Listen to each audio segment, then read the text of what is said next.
Welcome back to Sports Wrap Live, everybody. You know we bring the bangers here for the Rapp Pack here in the Bud Light Studios on Sports Talk 790.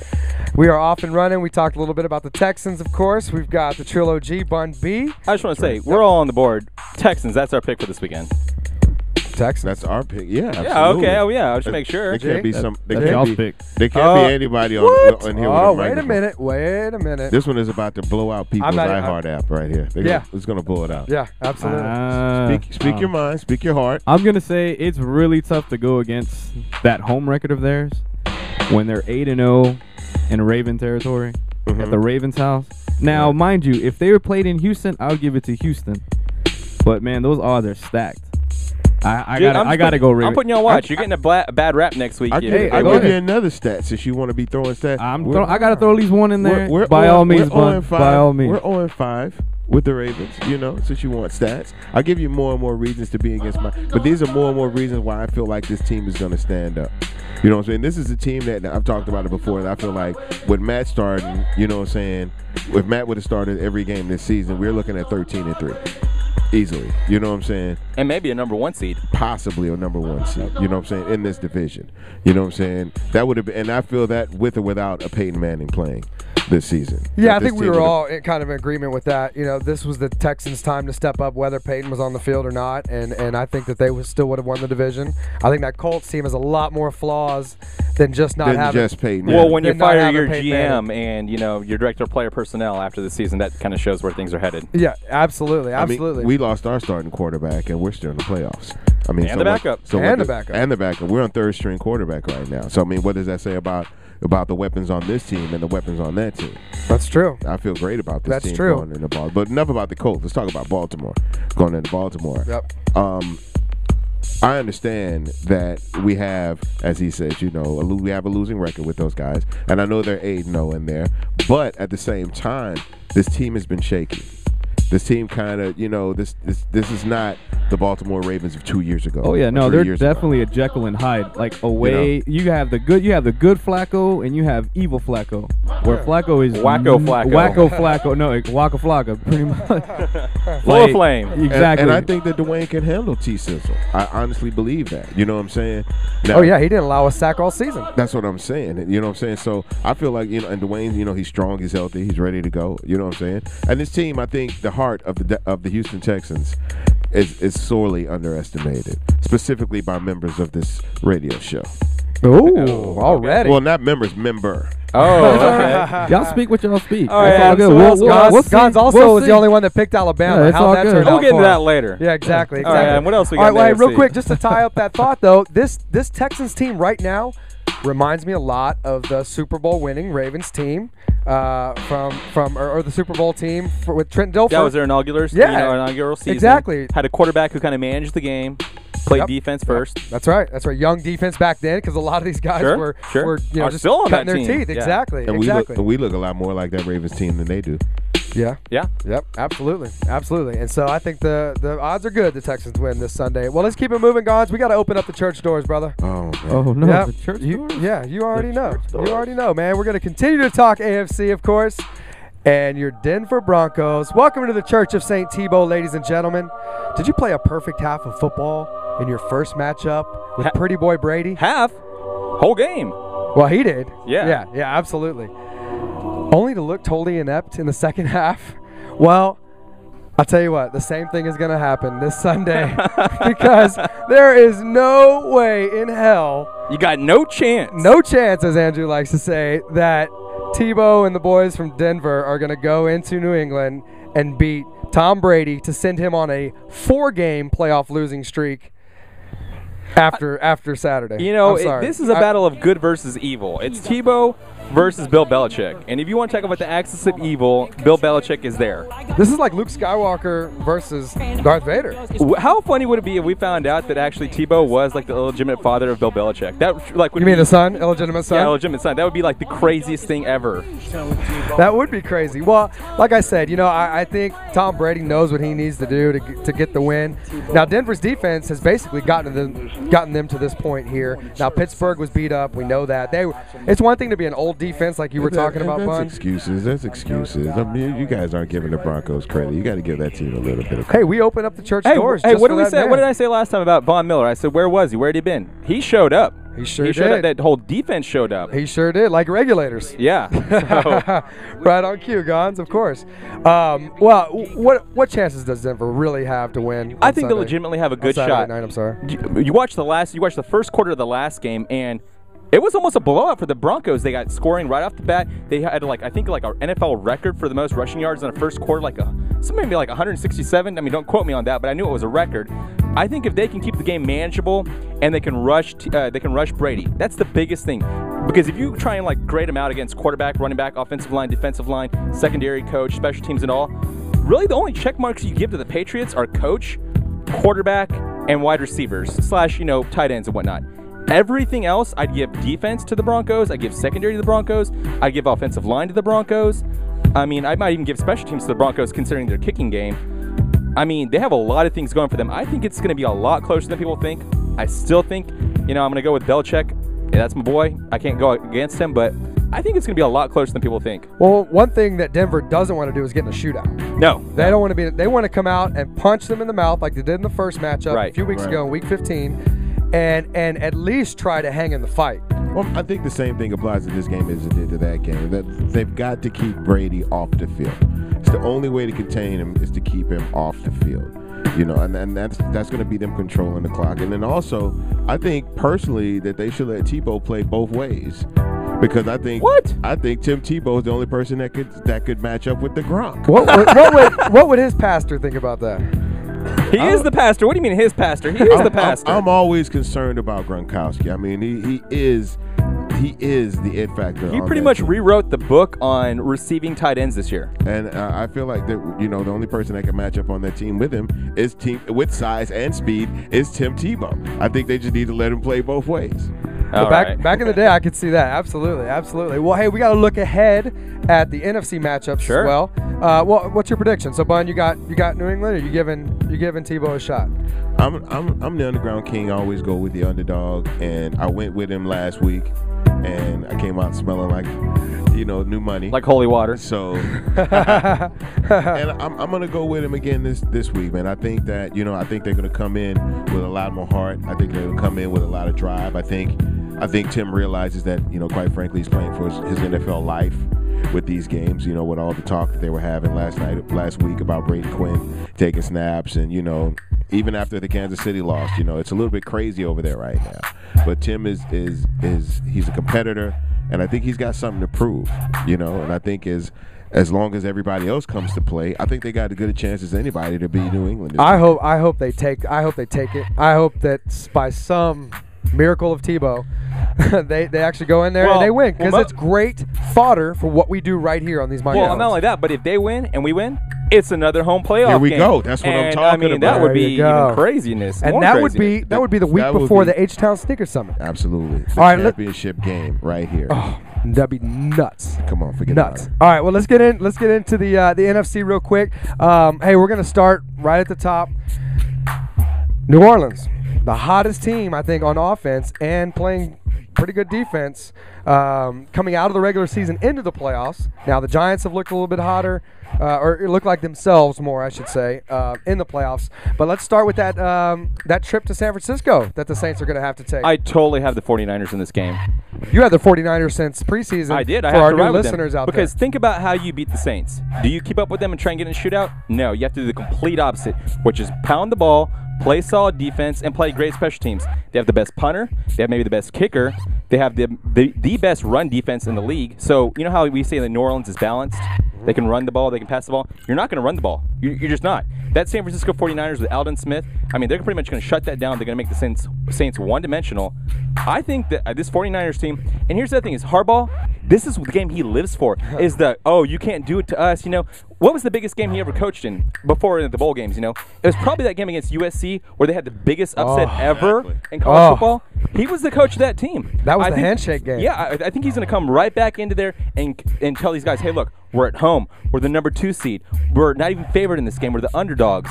I mean, I totally think this team's going to come up fired up. Their secondary is outstanding. They can keep up. Frank Gore is ready. They don't have a great passing game, but they don't have to. Alex Smith kept down the turnovers this year. I mean, I think the 49ers are going to win this game. I do, Adam. That's a bold prediction, Andrew Martinez. Gons, what do you see when you see this matchup here? I don't know. I got to take Saints. I know I'll keep going against you guys on it. Well, I didn't make my pick yet. Who dat? Who you going Saints? Who dat? I don't know. I just think that offense is just too good. I mean, regardless, I mean, they're probably the most well-balanced team offensively. So, yeah, you could stop the run with their run defense, but I still think they have way too many weapons. And with Sproles in the back end, I don't know. I just don't see it happen. Well, that's that. Hey, I think if they're firing on all cylinders and they're, like I said, their defense steps up and plays, you know, hey, Greg Williams will have he'll have a scheme for Alex But Smith. they blitz so much, Adam. They're not very fundamentally sound. They have to blitz to make up for the fact that their defense isn't as ball hawking as it used to be. I don't know. I think it's going to go the 49ers' way. All right. Well, like I said, you picked the 49ers preseason, so you got to roll with them now. Yeah, I do. Well, I think 49ers. I'm seeing the 49ers on this. I think this game's going to come down to coaching, and I think when we're talking about coaching, I think you know what Harbaugh has done with this team, you know, this year. I think we're going to see them in their prime. He should probably be your coach of the year right now. I see no reason why he wouldn't be. I mean, I personally would have gone for Kubiak, but then we lost the last couple of games, and but I mean, just really the way he's turned these 49ers around and really made them a powerhouse in that division. Well, Adam was talking about they might, you know, suck for luck this year. Yeah. I mean, you really thought they might try and get the combo really back did. to get the old band back together. I really did.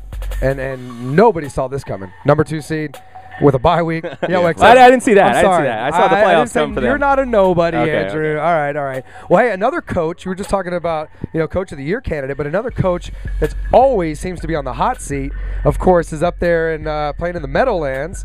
And I mentioned him a minute ago. This Giants team looks like the Giants team that battled with Brady and won the Super Bowl a few years ago. It looks better, to be quite honest. Eli's playing better this year than he did during that year. You know what I'm saying? I think, and I'm going to say this, and I don't know if this might be getting me in a little trouble, but I think Peyton not playing this season has a lot to do mentally with him. I think for one, it gives Peyton a little bit more mentorship with his brother that he couldn't normally have when they're competing during the season. Mm-hmm. And then also, I think with him being the only Manning playing in the NFL right now, that puts a lot on his shoulders. And I think Eli works a lot better under pressure. I've always felt like that. He put a lot of that on himself, Bun. At the beginning of the season, it was during the preseason, he said, I should be considered in the class. Amongst the elite. Amongst the elite. And you cannot spell elite without Eli. There you go. And he's proved it. Yeah, absolutely. I think the Packers are vulnerable. Don't kid yourself. I took the Giants in the last game. I mean, it came down to the last 60 seconds. They were winning that game. Yeah, it was neck and neck. It was 12 seconds left. Rodgers just went right. And I'm ham. in this game, I'm going to take Rodgers and the Packers. You know why? Just like the Wire, the King stay the king. I mean, they are still the champs until they get knocked off. They're at home in Titletown. I mean, if you're gonna win that game, you're gonna have to go in there and you're gonna have to beat the hottest quarterback. I mean, yeah, Breeze had a great season, but when you watch Rodgers, he's not from this planet, and he's just not. I mean, this is a passing league, and he is just on top of his game right now. So I find it almost impossible to pick against them. Yeah. Well, hey, I don't know, Gons. You're kind of torn because Atlanta. You know, they made Atlanta look like the JV team. Yeah, that was. Well, hey, what are we doing about Matty Ice? Is it still Matty Ice? Is it Matty Ice? Matty Ice House? What is he? Matty? I mean, He's Matty Keystone Room Temp. Light. Yeah. He's Matty Room Temp. Yeah. Matty Room Temp. He done thawed More out ice for him. Yeah, he did thaw out, Yeah. man. And you know, like I said, the Giants, if they're playing like this against the Packers could be vulnerable. And I agree with your philosophy about the king stay the king, but sometimes, hey, the Giants have been the king. Sometimes you got to watch the throne because somebody's coming for it. They lost one game this season. One. I mean, think about how their run they had up to the playoffs last year as a wild card, the run they made after that. I mean, they almost had like a Patriots type run where they were undefeated for nearly a whole season. I mean, I think Mike McCarthy is an outstanding coach. He doesn't get enough credit for what they do. I think the fact that Jordy Nelson, I mean, he's really defining the, quote, white wide receiver position. Usually it's like Wes Welker. He's just like shifty, and, you know, these little guys all get compared to him. Jordy's a beast. He's a specimen. I call him the Black Swan. I mean, you watch that guy, he's like a ballerina on the sidelines. He is incredible. I think between him and Jennings finally being back now, I think Jennings is someone that is really here to prove something after being with the layoff. Absolutely, absolutely. Hey, something that we got to prove is that we belong on these airwaves. Sports Talk 790 and the iHeartRadio app. We are here. We are Sports Rap Live. We're going to keep the show rolling on right now, of course. We're going to take it to the hardwood. Yeah. We got my man Maurice Bobb from Slam Magazine. Insider. Oh, of course. I'm giving up my chair to this man because I want to hear this. I want to hear this talk. Oh, hey, I'm ready. You know what? I want to hear him talk about how the Rockets are the greatest. And of course the Rapp Pack. Well, the Rapp Pack. Hey, we'll go with the Texans on that, but right now we can't put that tag on the Rockets right now. Well, there's a fair weather city. We're riding the team that's hot. That's right. And there's only a few more weeks left of it, so you better enjoy it while it lasts. Cause I don't know. The Super Bowl's in when? February? yeah, exactly. It's right around the corner, and it'll be All-Star break before we know it. It's crazy. This NBA season is flying by. But I've got to introduce the man properly. Maurice has been riding with us for a year now. It's been a year officially. And couldn't be happier to have him to cover all things NBA. Of course, he does write for Slam Magazine, Slam Online.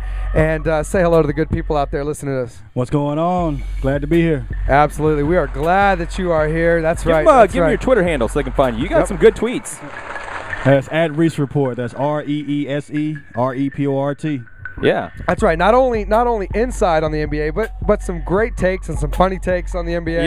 Yeah. I love following on Twitter. Just entertain me, and he does. He keeps the NBA perspective, but it's some good takes. Well, hey, let's get right into it then. Let's jump right into it. All right. Well, we will start with the Rockets. Bun brought up the Rockets, of course. Thanks to Bun B for his insight on the NFL. Executive producer of Sports Rap Live, of course. But let's jump right into it. I'm not happy with this coaching decision. I'm not happy with Kevin McHale. I'm going to tell you right off the bat, and so people out there that are listening for the first time to Sports Rap Live know where I stand. I didn't like it just from the Celtics point of view, that I grew up watching these Rockets in the 80s, and McHale was a killer. He was a Rocket killer. We know that. I kind of got over that, but I'm looking more X's and O's now, Maurice, and I'm seeing matchup problems. I'm seeing him go small when – not saying we have a big man that's a credible big man, but Samuel Dalembert, hey, he's not in key spots when you need a defensive stop or a rebound. What are your thoughts so far on the job? Point blank, what's up with the rotation? Talk to us, Maurice. I have the same problem with Coach McHale. I really can't see him as a head coach. I just can't see it. I think he'd be good just to work with big men, one-on-one, that kind of thing, kind of in a mentor facet. But as a head coach, I'm just not buying it. And you're seeing the fruition of that come to life with the Rockets. He just doesn't know what to do with these players, even though he has kind of a ragtag bunch to work with. I do like what Kyle Lowry's been able to, dig deep in. I saw him in the Legends Challenge that John Lucas had, and I could see the changes and the way he stepped up in his game. So I'm glad to see that translate. He's playing like a true professional point guard. Exactly. He's second in the league in assists, So, I mean, if he can keep that going, that's a good turn of events. Hey, and K. Lyle's he's not afraid to get on those boards either. He will go in there and bang, and he'll go in there and he's box not afraid out. at all, period. Exactly. So, that's a great it's point. good to have that kind of moxie on the team. And Scola, of course. Scola came back from the proposed trade, the Knicks Pau Gasol trade, and it came back, and that's how Scola is, though. Scola just wants the ball. You could put Scola down in Argentina on a court on the street, and Scola's going to go out there and give it his all. We love Scola.